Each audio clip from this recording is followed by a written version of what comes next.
Nakahiga si Miguel sa legs ni Crystal habang nasa gilid lang si Eliza. Ngunit naging ka-holding hands naman si Miguel. Ang laki ng mga ngiti ni Miguel. Tila hindi comfy si Crystal lalo't alam niyang si Eliza ay nasa kanyang tabi. Kaya't siya ay nakipagpalit na lang ng pwesto. Ang sabi ni Crystal, kukuha lang siya ng donut. Ngunit siya ay hinila ni Eliza na ayon pa sa kanila ni Miguel ay okay lang sa kanilang walang merienda at okay lang na sila ang kanilang katabi. Wala akong doughy, gusto mo? Hindi talaga. Ako Uy, din. hindi talaga.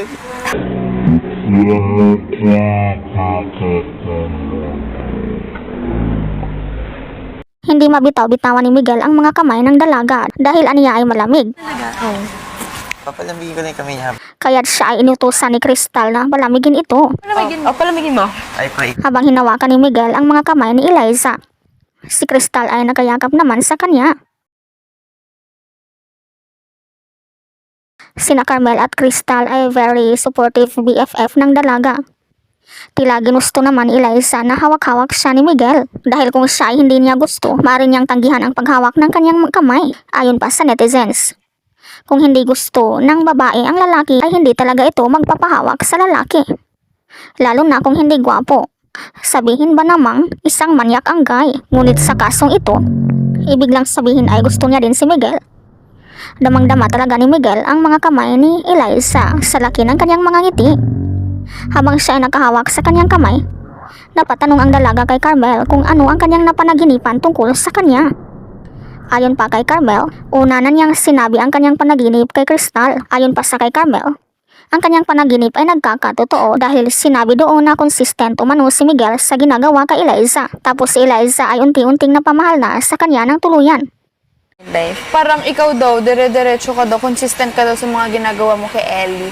Tapos si Ellie daw, pahulog ng pahulog yung loob. Oo. Tapos ang nangyari nun, tapos kami ni Crystal, parang, hulo, nagsiselos na nga daw kami. Ang nakakatawa kasi pinakadulo, nahulog si Ellie sa pool, kaya kami tawa ng tawa ng isang araw. Tuloy mo. Hindi, kunado nga na sa akin, di ba? Kasi nag-improve daw si Miguel.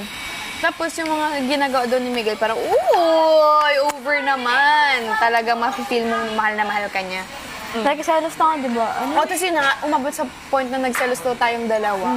Tapos pag selos natin, sabi mo na, bakit palaging si Miguel na lang mo daw yung si Miguel? Tapos daw bigla ka, ay puti ka Roberto, umusog ka muna. Tapos sabi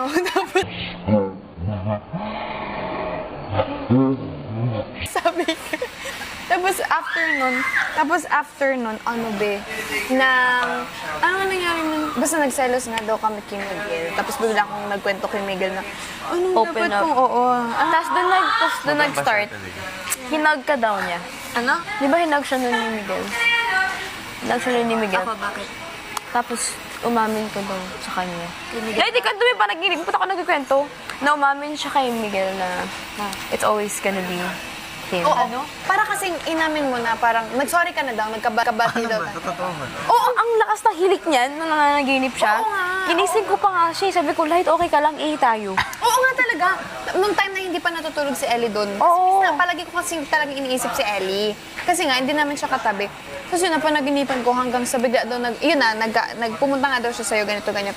Tapos ang sabi sa Ikaw, amin ni Ellie, anong masasabi mo dito? Mawala ka.